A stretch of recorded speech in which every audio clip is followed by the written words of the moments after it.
জানতে চেয়েছি। জওয়ান, হ্যাঁ স্যার বলুন।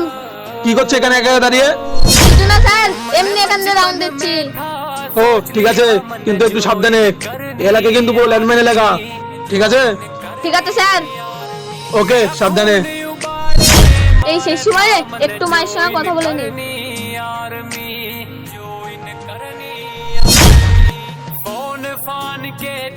হ্যালো মা, তুমি কেমন আছো? বাড়ির সবাই ভালো আছো তো? তোমার সঙ্গে এটা আমার শেষ কথা।